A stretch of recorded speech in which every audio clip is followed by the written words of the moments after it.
Mamaya po, pag-usapan natin ha. Malapit na pong arestuhin si Senator Bongo Bato at saka si Vice President ng ICC. Pag-usapan natin yan. At saka maya-maya din lang, may balita po. Oo.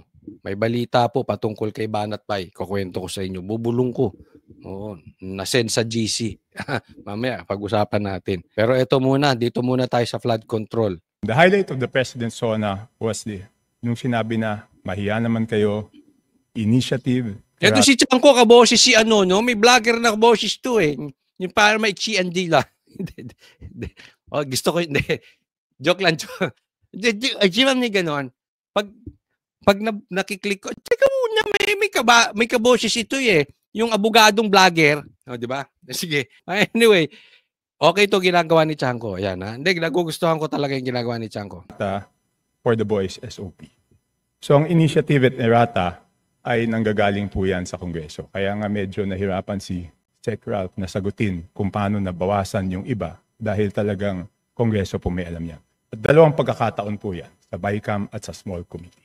So I would like to ask the Chair to furnish all of the members the signed report of the Small Committee for 2025. O, yan po ang tanong niya. Ha?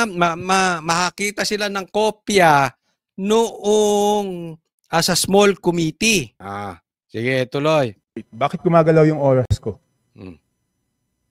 Hindi naman kasama yung sagot. Mahigpit pala to si Chanko, pati oras ha. Dapat ang Banateros may ganito eh. Ha? May oras. Kasi yung iban, tagal sumagot. Joke lang. Pati mga kasama, binanatan eh. Then. Namimiss ko lang kasi yung mga kabanateros ko. Tagal kami hindi kami naka-season break kami. So hindi muna kami nagkikita-kita. No? Dapat may ganyan tayo, may oras. Oy, ang daldal mo, ang dami mo lang sinabi. 3 tayo rito, ikaw na lahat. Hindi. Sasa.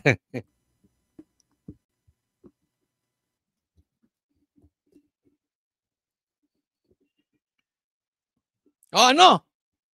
Thank you very much, Representative Chanco. The request will be put under consideration and we will let you know if it's possible to... No. Madam Chair, why should it be put under consideration? This is of public record. This is in accordance with our rules. Sabi, titingnan muna natin kung bakit sa ano eh.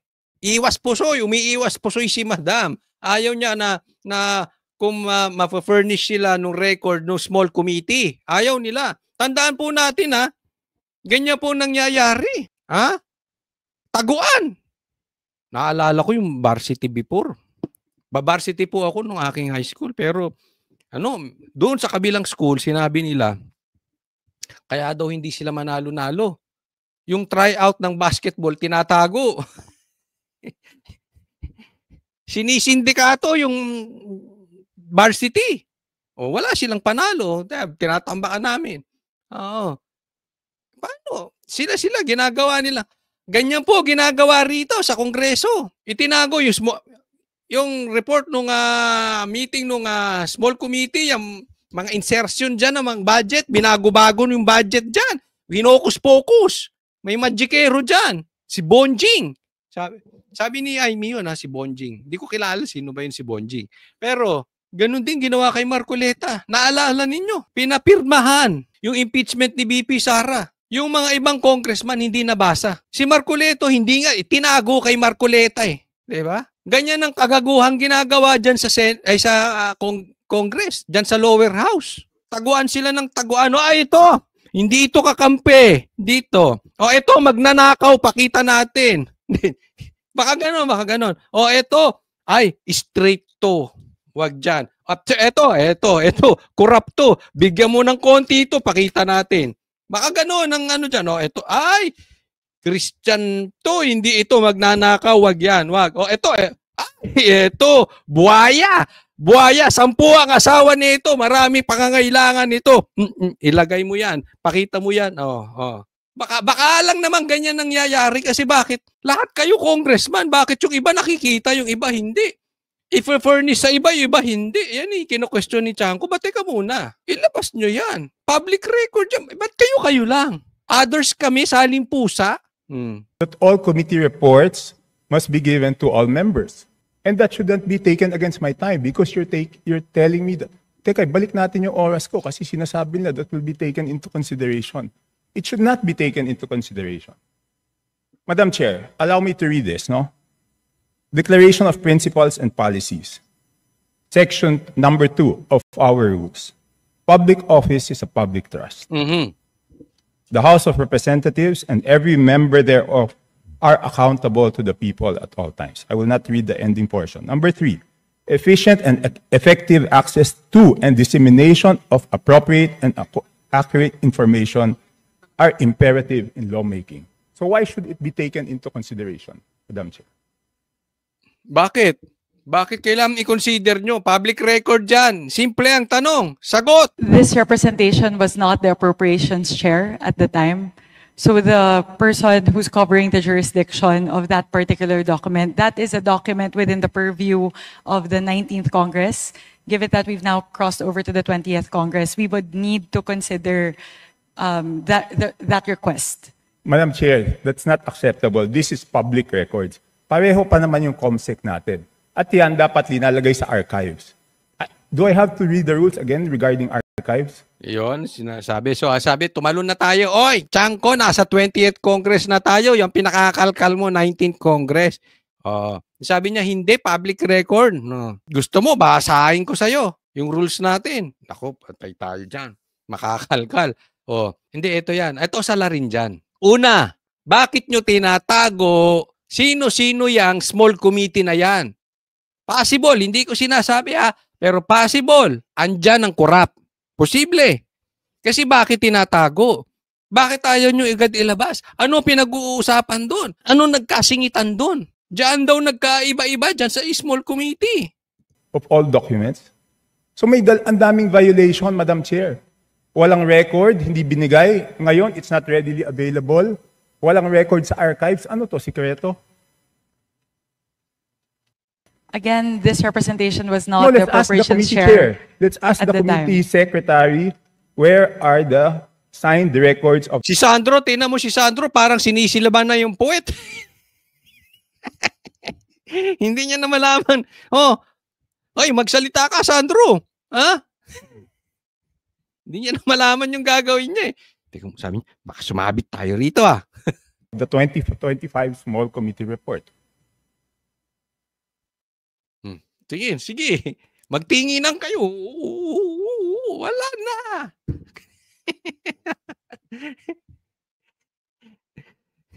Grabe. Kung ako to si Madam, magpapa-spa ako. 'Di ba? Mga 3 oras. Kaya kailangan mo mag-relax eh. Tapos magsashabu-shabu. na-stress to.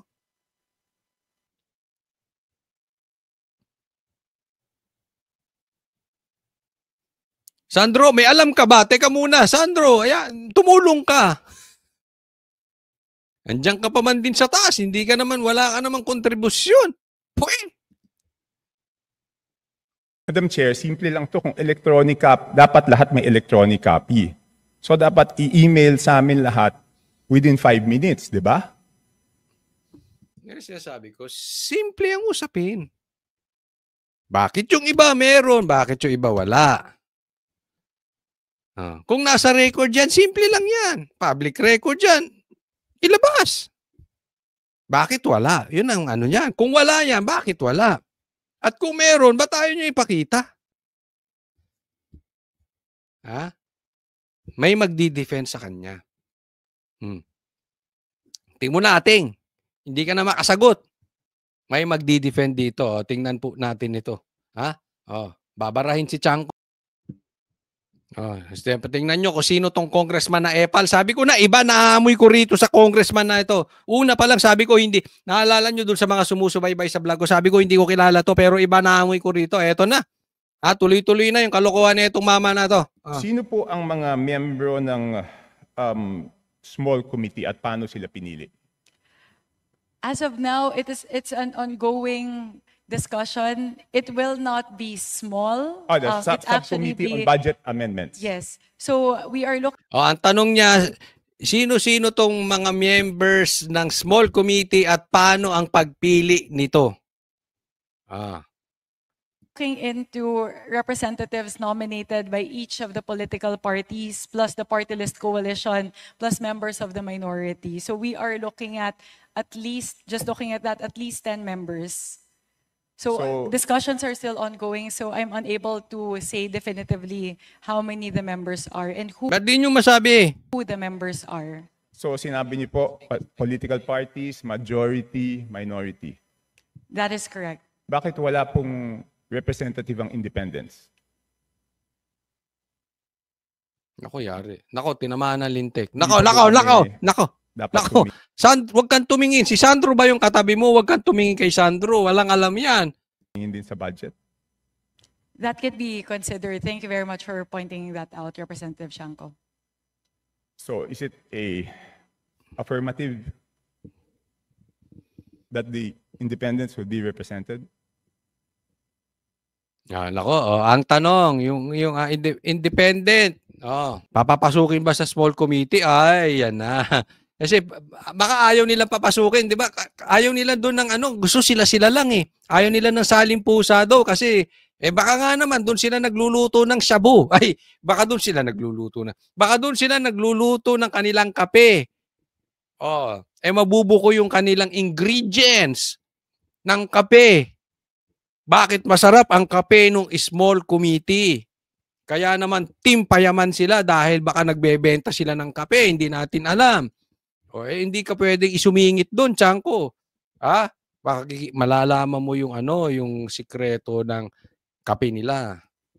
Madam Chair, point of order, Madam Chair.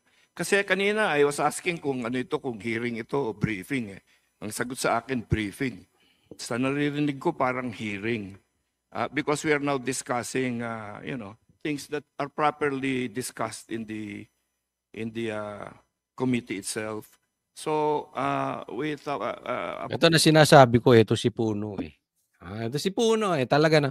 Nagkaroon ng may bagong attack dog to si ayaw niya, naalala niyo ito. Kung di ako nagkakamali, tama ba ito? Tama ba ito? Si Puno ba ito? Kasi ito yung nagsalita, di ba, na I don't know, sorry kung hindi siya to, pero siya din yung nagsalita ng, wag nyo kaming pangunahan? Ba't nyo kami iimbestigahan patungkol sa flood control? Kami ang mag-iimbestiga. Ayaw niya magpa-imbestiga sa labas. Ayaw ng independent investigator. Gusto niya sila mag-iimbestiga sa mga kasamahan nila. Bakit? Dahil alam naman daw nila kung sino. Teka muna, alam mo pala, ba't hindi ka nagsalita dati? Ngayong mabaho na, saka alam mo? Tapos ikaw pa ang credible mag-imbestiga? Of all people, sa'yo pa manggagaling, alam mo, wala kang ginawa. Tapos ikaw magsasuggest. Of all peoples, ikaw pa magsasuggest ng ganon? Asan ang credibility mo para isuggest yun? Apologies to my friend, Congressman Chanko. Baka maybe that can be discussed in a formal APRO meeting kasi we have... kausapin nyo si Sandro. Walang nang ginagawa. Kawawa naman. Nagbumukhang tanga ron. Baka mapanis ang laway niya. Babaho. Delikado po yan. Kausapin ninyo. Our resource persons here that probably are wondering why they are listening to all of this. And so that also the briefing can proceed, Your Honor. Yes, to my friend, of course, the respected Honorable Puno. But on Wednesday, si we will Puno ask si them how Puno. they spent their funds. So I think we also should know whether they were deducted funds or added funds before we ask them how they... Di ba po parang kahit bata, pag humingi ng allowance, bago humingi ng bagong allowance, titignan muna kung paano ginastos. Di ba? Tama. So, and I'm winding up. Tech Puno. Congressman Puno. No, I am not unhappy with the questions. In fact, some of them are my own questions also. I was just observing that the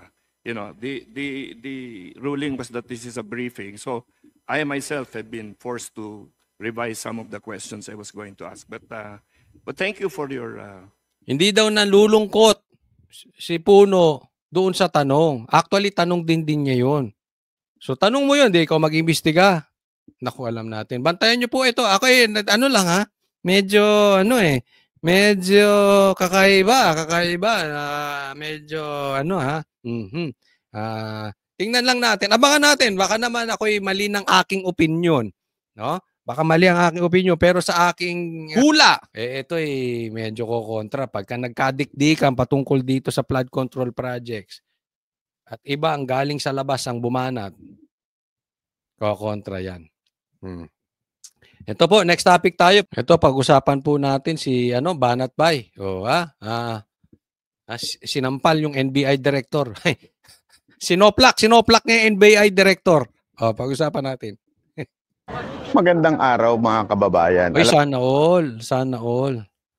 Nandiyan dyan, sana all. Gusto ko lamang po magkomento kay NBI Director Santiago. Alam nyo, Mr. Director, I have high respect for you kasi sabi ng aking tatay na abogado at kanyang mga kaibigan na abogado, kayo daw po ay patas. Kayo daw po ay talagang kagalang-galang na dating hukom. Ngayon, nakita ko yung inyong video at sinabi ninyo at binanggit ninyo aking pangalan at sinabi ninyong nagpakalat ako ng fake news about your resignation. Nako, Banat Bay, fake news ka ba, Banat Bay? Ha? Tingnan natin sinong fake news, si Banat Bay o si NBI Director? Sir, Director, bossing, hindi pa po ako nagko-comment pagdating ho sa resignation ninyo na fake news po ata kayo. Iba pong page ata yon, pero pangalan ko ang ginagamit. Hindi pa po ako nagko-comment tungkol sa resignation ninyo. Klaruhin ko lamang po. Dahil nagbabakasyon po ako sa Barcelona at ngayon naman po sa Paris. Nako, sarap naman. Kasi naka-season break kami ngayon sa SMNI. Buti pa sila nakabakasyon. Ako lagi lang ako sa bahay, nasusunog na yung puwet ko rito sa bahay. Oo. Nag-uulan din dito, tsaka medyo tayo homebody talaga tayo. Kaya hindi pa po ako nagko-concentrate dito sa politika sa Pilipinas. Sana po ay makarating sa inyo itong video na ito. Maraming salamat po, sir, and God bless. Good luck po sa inyong susunod na karir. Pagtingnan natin kung ano ba yung sinabing fake news, di umano, nitong si NBI Director. Ito yan, ito. Panoorin po natin. Kahit saang gubat, may ahas. Kahit saan yan. Ngayon kung ano-anong Sinong ahas? Si Banat Bay o yung mga politiko, yung mga kasama mo sa NBI? Tanong lang naman, nagtatanong lang nagsasabi nila na mga kasama, malinaw yung aking resignation. Ayan, nakaharap sa inyo at siguro kayo nakabasa na. Wala akong sinasabi against the NBI. Mahal ko pa rin kayo.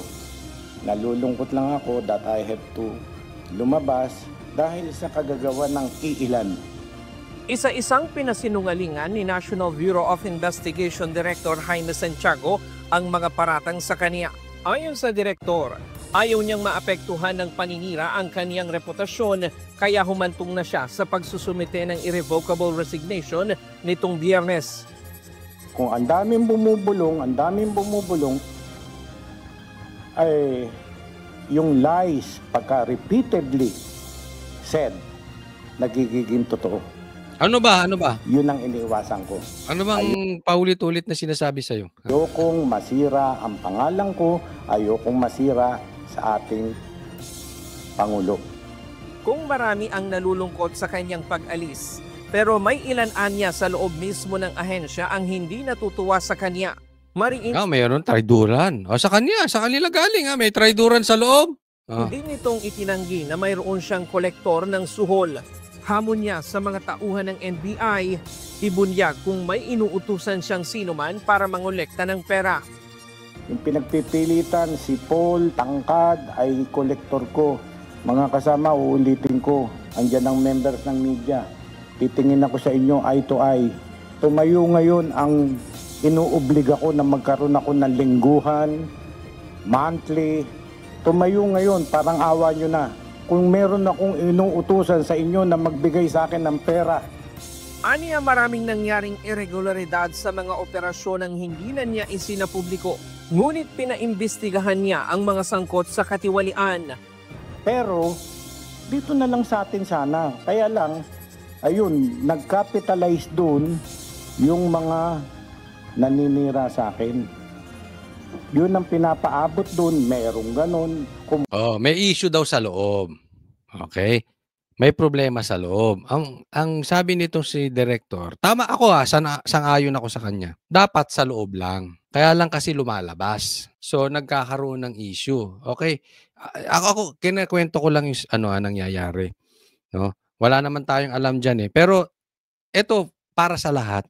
Dapat kasi kung may problema within, doon lang sa loob. Wag nang ilabas. Kaya ako, pag kami mga nag-aaway, kunwari, away pamilya, sa loob lang ayusin. Sa grupo, within the group, away sa grupo, ayusin.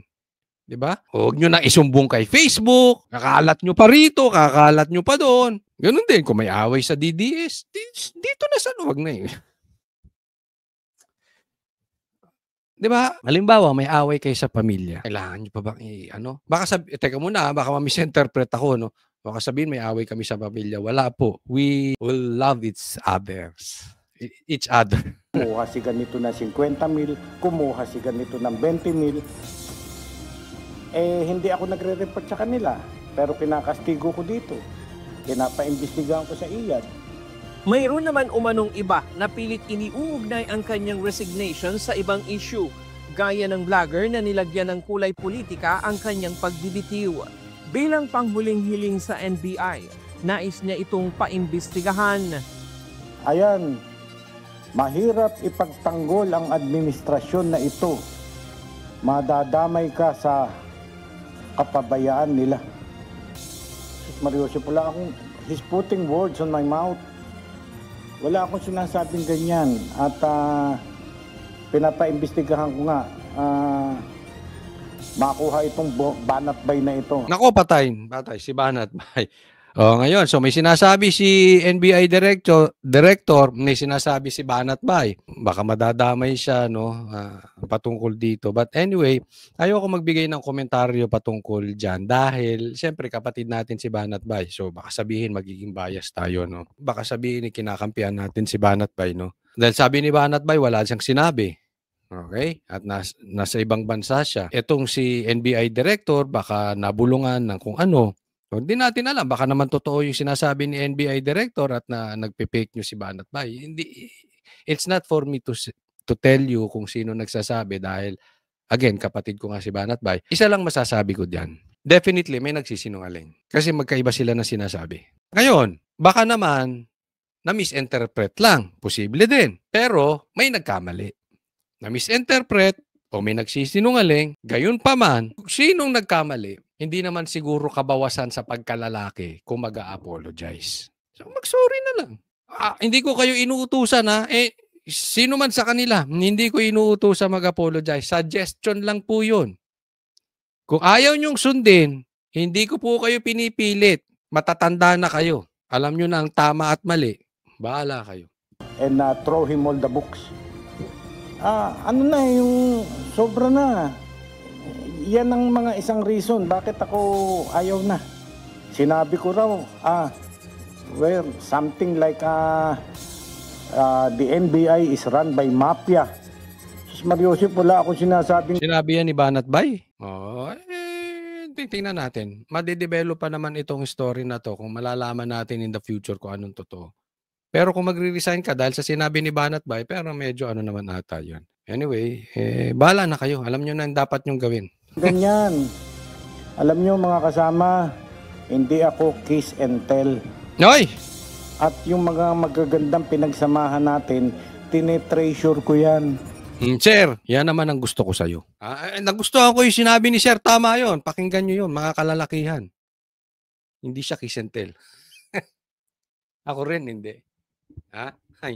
Hindi ako. Never, ever naging kiss. Ba't napunta siya? Hindi kasi gano'n naman dapat. Alam mo na naano ko sa mga lalaki na ipinagmamalaki nila yung, alam nyo yan, pare? Nagalaw ko yan.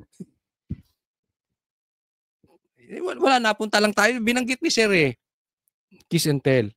Diba? Nakakadagdagan ba ng kalalakihan yung ikinwento mo yung, yung posisyon ninyo nung partner mo? Ang bira, mayos-ayos kayong mga kalalakihan ganyan, ha? Hindi lang kalalakihan, pati kababaihan. Ay, pero medyo bibihira naman atang gumagawa ng babaeng gano'n. Medyo pangit 'yun. Pero karamihan lalaki. Sila yung ano, 'di ba? Oo, wag gano'n, wag gano'n. Ha? Kasi akala mo 'pag nagkukuwento ka dahil patungkol sa ibang babae, ito na ano ko 'to, nagalaw ko 'to, ito nagalaw ko. Akala mo nabibilib sa'yo yung mga lalaki? Hindi. Bakit? Mukha kang insecure. Kailangan mong patunayan yung pagkalalaki mo dahil sa dami mong nagalaw. Oh, 'di ba?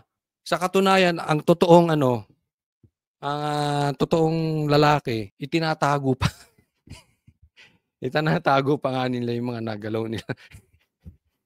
Hindi ko po hindi ko po binibigyan ng ano hindi ko po kayo sinasabihan na kinukonsinti ko po yung pambababae.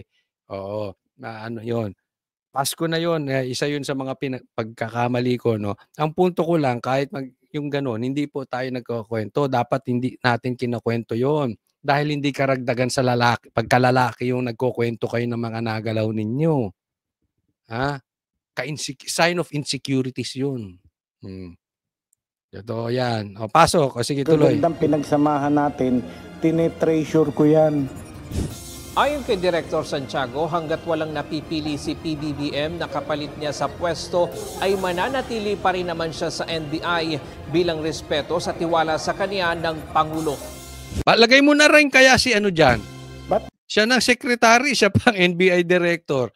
Si Boying. Kasi si Boying gusto rin maging ombudsman. Nakalain mo yun. Ombudsman politiko. Ang dami mong kamag-anak na politiko, tapos mag-o-ombudsman ka. Ano bang nangyayari dito kay Boying? Ilagay mo na rin siya dyan. Marcos, siya na lahat. Siya na PNP chief. Then, out of respect, respeto sa ating Pangulo, na siya ang pumili sa akin dito. No, inilagay niya ako dito, nag-apply ako, inilagay niya ako dito, nagtiwala siya sa akin. Hindi ko tatalikuran bigla-bigla na lang. Kaya ang sabi ko, my irrevocable resignation shall take effect immediately upon appointment of my kapalit. Mananatili ring buo ang kanyang tiwala sa Type ko yung jacket mo. NBI director. Arbor ko na lang pag wala ka na diyan. kasalukuyang administrasyon. Lilinawin ko to, andyan ang media, lilinawin ko to. Hindi ako umalis dahil sa ayaw ko na sa administration. I salute the President. Ayun. I salute SOJ. I salute leaders. Wala po sila sa atin, sa akin, wala silang inutos na illegal na gawin natin. Free hand ako. Nakita nyo, nakakapagtapon ako. Free hand ako. Tapong ko to, ilipat ko to, free hand ako. Kanina, naging emosyonal ang ilang kawani ng NBI sa kanyang tila pamamaalam kung saan sinabi ni Santiago na posibleng ito na ang kanyang huling flag raising ceremony sa ahensya. Plano naman ng dating hukom at ngayong NBI director na magbalik sa pribadong buhay at pagtuunan ng pansin ang pagsasaka sa kanyang pag-alis sa ahensya. Pero alam mo, maayos daw tong NBI director na ito. So, kung saan ka man pupunta, God bless you, sir. At nawa ay ipagpatuloy mo ang iyong magandang gawain. Ito po, pag-usapan po natin yung nangyari kay Nadia Montenegro at meron natang tampuhan. Okay? At ito pong kay Robin Padilla, pag-uusapan po natin yan. Standby lang po. Pero, nako, kaya pala nangyari. Alam nyo kung bakit nangyari? Tingnan po natin. Senator Robin Padilla ang pagbibitiw sa pwesto ng kanyang political officer na si Nadia Montenegro matapos akusahang gumagamit umano ng illegal na droga sa... Nako, gumagamit ako eh. Allergic ako Mapa DDS, mapa hindi DDS. Allergic ako sa gumagamit ng droga. Pag nalaman ko gumagamit ng droga, dumidistansya na ako dyan. Delikado yan, delikado. Pero teka muna, saglit lang. Kumpletuhin po natin ang istorya. Senado. Nilinaw naman ni Montenegro na hindi siya guilty sa alegasyon at biktima lang siya ng trial by publicity, maling panghuhusga at pamamahiya.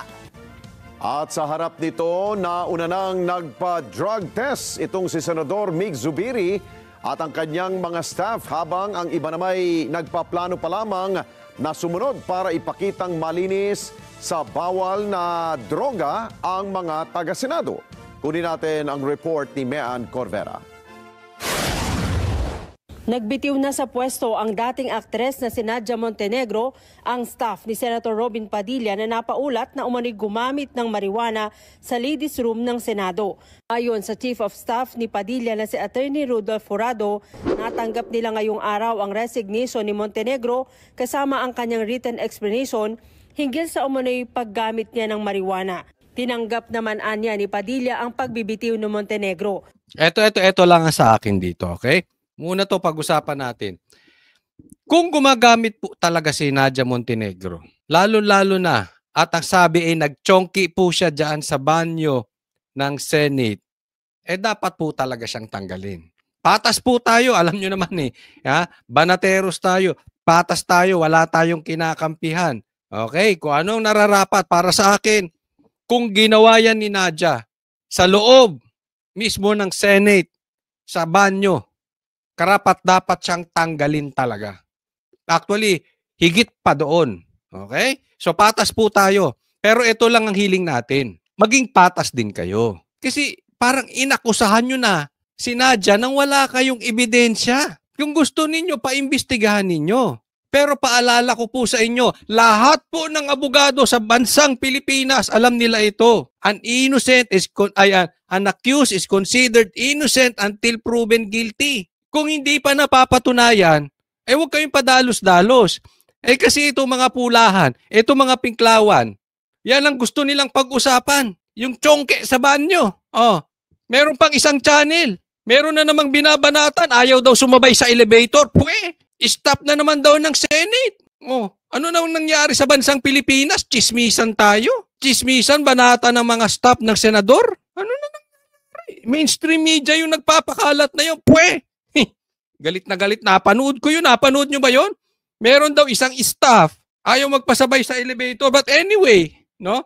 Kasi ang tatamaan na naman yan. Kung kasalanan na naman niya, pustahan tayo. Ituturo na naman yan kay BP Sara. Pagka mali, walang problema. Kaya lang alam namin yung ginagawa ninyo dito. Hinuhusgahan nyo agad, wala pa. Angkla naman kayo ng angkla. Sausaw naman kayo ng sausaw. Ito mga senador. Di ba? So hindi natin kinakampihan si Nadia, pero patas lang. Ang gusto ninyong pag-usapan, itong mainstream media, gusto ninyong pag-usapan. Itong pagchuchongke sa banyo, ayaw nyo pag-usapan yung patungkol sa flood control. Yang nakawan dyan, sige nga. Bakit hindi nyo mabanatan?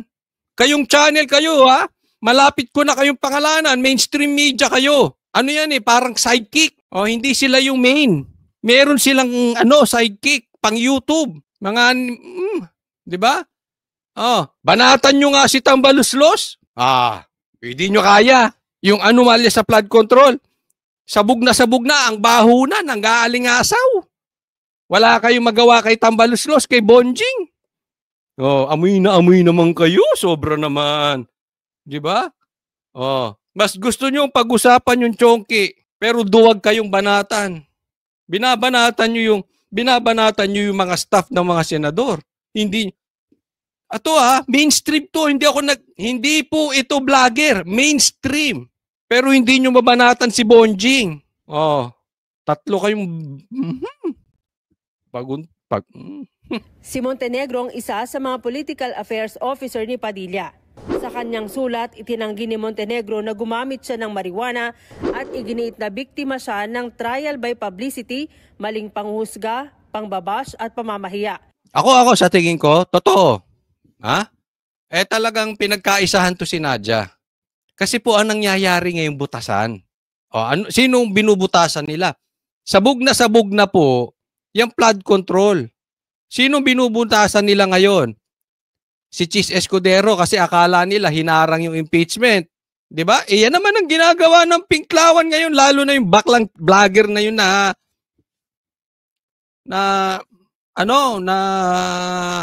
kakibat ng mainstream media, angkor ata nila yun. Diba? Yung bakla na yun. Binabanatan. Kasi akala kampi kay Sara. Ito naman ngayon si Robin, pati si Villanueva, binabanatan. Di ba? Lahat ng sa tingin nila, kumakampi kay BP Sara, binabanatan. Binatikos nito ang pagpapalabas ng incident report kung saan inilagay pa ang kanyang pangalan samantalang wala palang ebidensya na nagdulot anya ng pangungutya sa kanyang pamilya. Yun ang sinasabi, wag po natin kakalimutan. May due process, baka nakakalimot po kayo. Gusto nyong pairalin ng due process pagdating sa flood control. Gusto nyong pairalin ng due process patungkol doon sa namatay, na adik sa ibang bansa. Pero pag patungkol sa Duterte, sige kayo bintang. Isa pa yan, PNP chip na yan.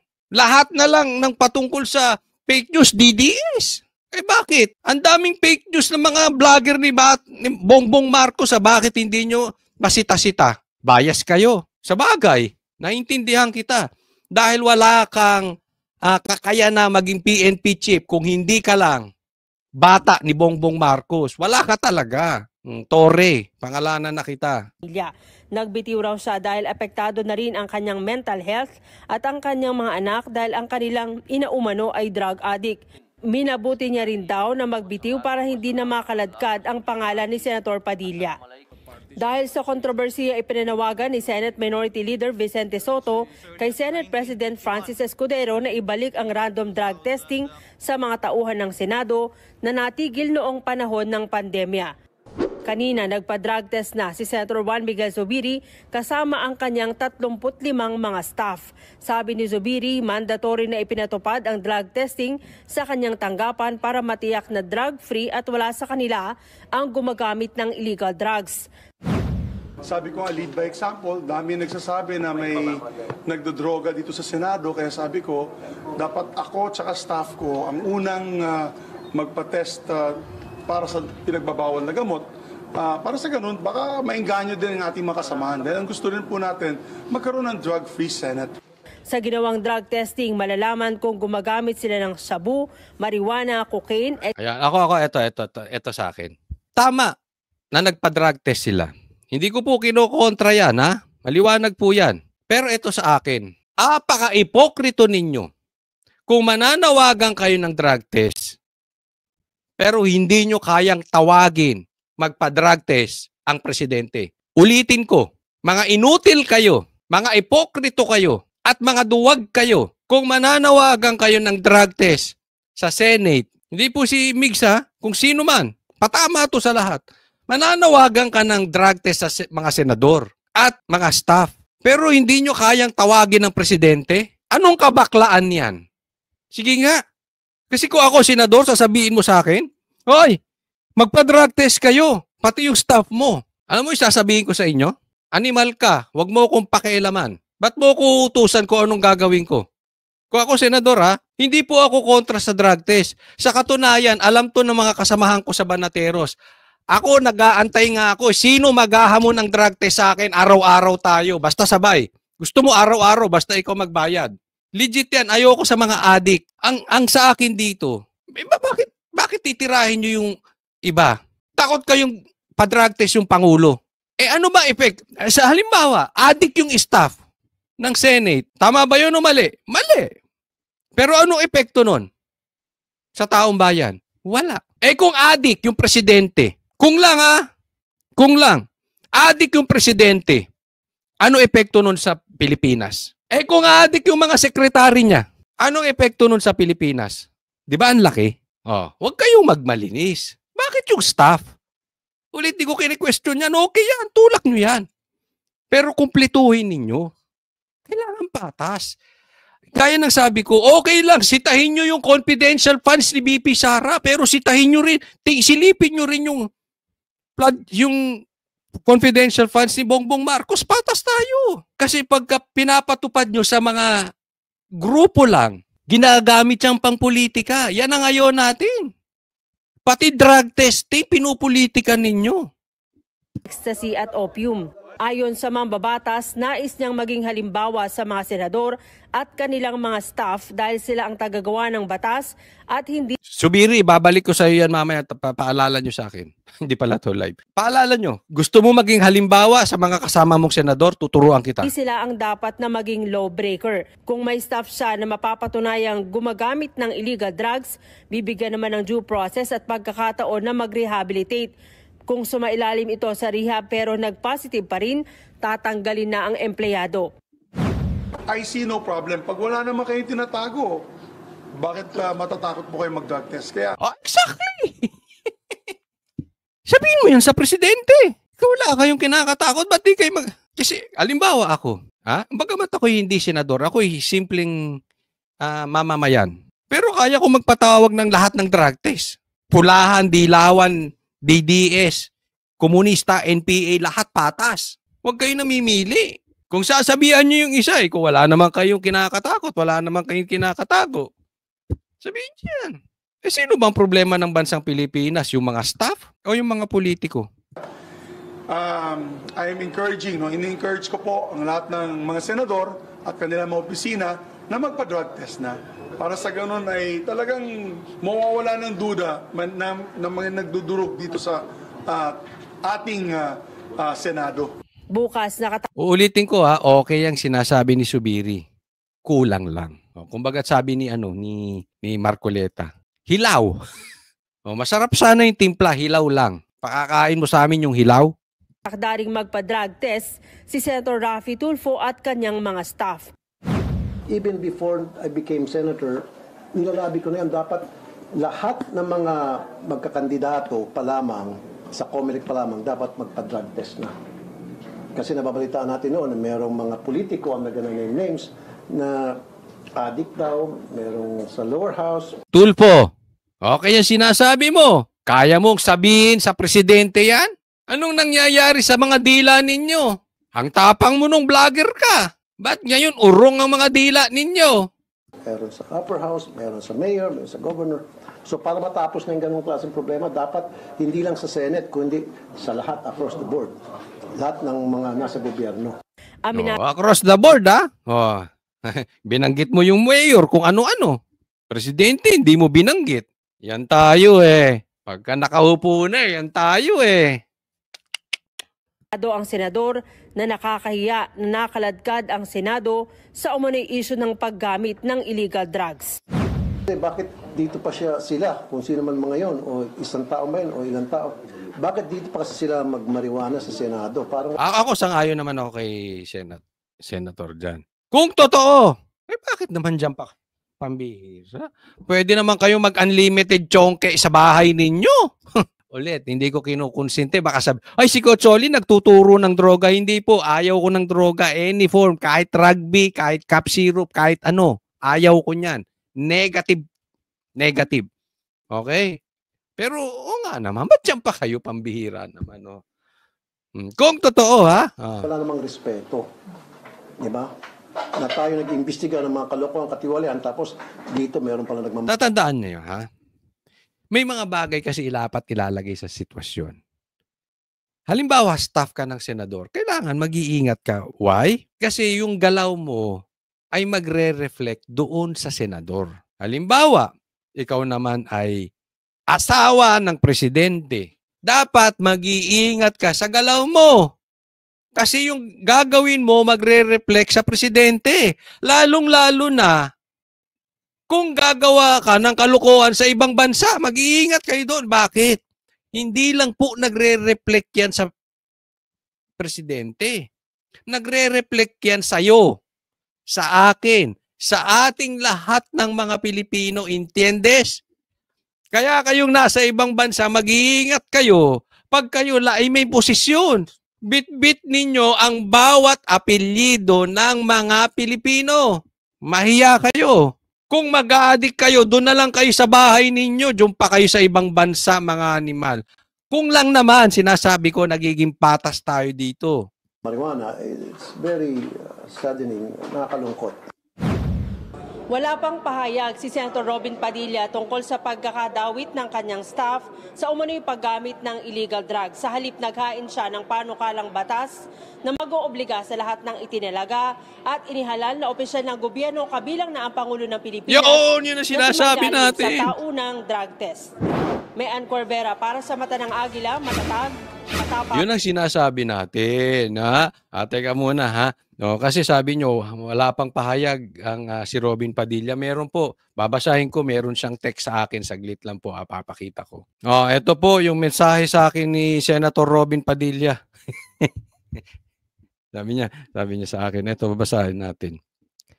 Coach Oli, nag-ahit na ako ng bigote ko. Sabi nila, mas gumwapo ako. Dapat siguro mag-ahit ka na rin nang maging gwapo ka rin. Uy, pambira. Binanatan ako ni Robin na, Senator Robin! Pambira, oh. Pati naman yung pag-ahit ko, pinitira mo, ha. De. Joke lang po, joke lang. Hindi, pero ano, ha, honestly, no? Nakita niyo yung bagong, ni Robin?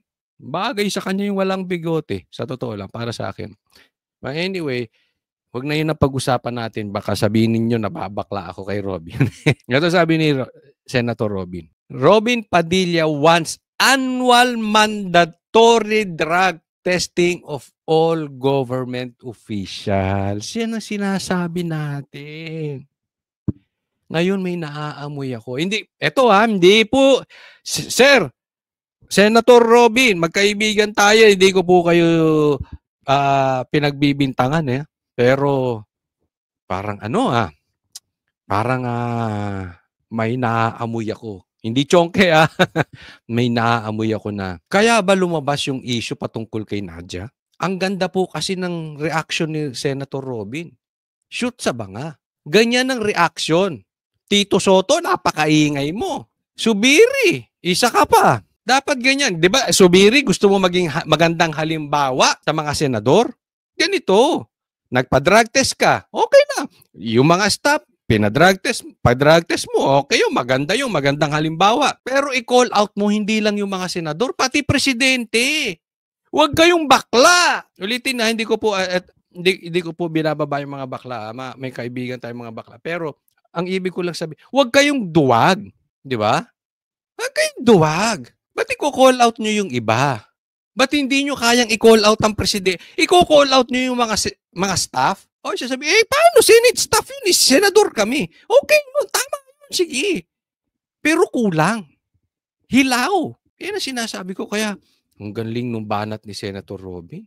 Ito, senador. May mga bagay kasi na hindi ko po sinasabing bobo si Senator Robin, okay? Pero, obviously, he is not a lawyer. Kahit hindi ako lawyer. So, ibig sabihin, may mga bagay na aminado tayo, hindi natin kayang gawin. Katulad ng mga lawyer. May talino talaga yan eh. We cannot do anything about it. Bigay ng Diyos yan. Di ba? Kahit pag hindi ibinigay sa'yo ng Diyos, wala talaga. Ibinigay yan eh. Yung talino na yan, binigay yan ng Diyos. Kaya kayong mga abogado, pasalamat kayo, binigyan kayo ng talino ng Diyos. Di ba? Gamitin nyo sa tama. Kasi minsan, daig nung walang talino, mga katulad namin, hindi ko sinasabing magaling ako, pero yung katulad ni Senator Robin na hindi abogado, daig kayo. Aanin nyo yung abogado, aanin nyo yung magaling. Duwag naman kayo. Di ba? Katulad ni Gadon, tingnan nyo ginagawa. Yan ba? Kung hindi ka bias, tanungin nyo yung mga abogadong nagmumukha ng tanga si Gadon. Di ba? Sino pa ang mga abogado dyan? Mga wala ng kwenta. Bakit? Kinain ng pera. Kinain ng may mga abogado. Isipin mo, abogado ka. Anak mo, adik. Instead na yung kapangyarihan mo, ginamit mo para yung anak mo ay maturuan ng leksyon, ginamit mo yung kapangyarihan mo para yung anak mo makalusot. Ngayon, saan ka? Doon sa abogado? Na matalino? O nag-a-acting bobo? O yung hindi naman abogado, hindi katalinuhan, pero may paninindigan. Saan ka? Diba? Abogado, nagtatanim witness. Anong klase yun? Okay? So, hindi ko po sinisiraan ng mga abogado dahil talaga may mga magagaling na abogado. Tingnan nyo ang tindig ni Cayetano. Diba ang galing? Marcoleta. Yan ang Anong matatapang? Anong nangyari? But anyway, wala na to. Wala ka ng lusot, Marcos. It's about time magpa-drug test ka na talaga. Babaon sa'yo to. Naniwala ka, Marcos. Hindi ka po pwedeng makakatakbo ng makakatakbo. Ibabalik ko sa'yo yung sinabi ni Senator Zubiri. Kung wala namang kinakatakot, ba't takot kayo magpa-drug test? Gusto mo, Marcos, sabay tayo. Walang problema. Sabi ng mga bashers, sino ka, Kotsoli? Magagalit yung mga vlog. Sinabi ko lang yun kasi baka sabihin, puro kahamon, takot ka naman magpa-drug test. Sinasabi ko lang yun, pero hindi ko sinasabing kapantay ko yung presidente, okay? Oo. Hindi ka takot eh. Diba? Hindi naman tayo malinis. Ako, admittedly, naging alcoholic ako. Ang lakas kong manigarilyo. Before. Sobra. Siguro kung hindi ko nahinto yun, nahinto ko na yun. Kung hindi ko nahinto yun, patay na ako ngayon. Pero hanggang doon lang. Alcohol lang, tsaka sigarilyo. Pero pagdating sa droga, negative tayo dyan. Bakit? Kasi yung droga, marami dyan ang gagahasa. Pumapatay. Yung iba nga, indirectly nga, pumapatay eh. Hindi nila alam. Bakit? Pinilit nila ng pinilit. Eto, may kwento ko sa inyo. May company. Business meeting sa ibang bansa. Kumpanya ito. Kumpanya. Kwento ko lang sa inyo. Totoong to real story to. Kumpanya business meeting sa ibang bansa. Amerika. Yung boss nila, adik. Pinatik yung mga tao niya. Adik din yung mga tao niya eh. Ang problema, yung isa doon, iba ang capacity doon sa boss. Yung capacity ng boss, mataas. Parang alcohol yan eh.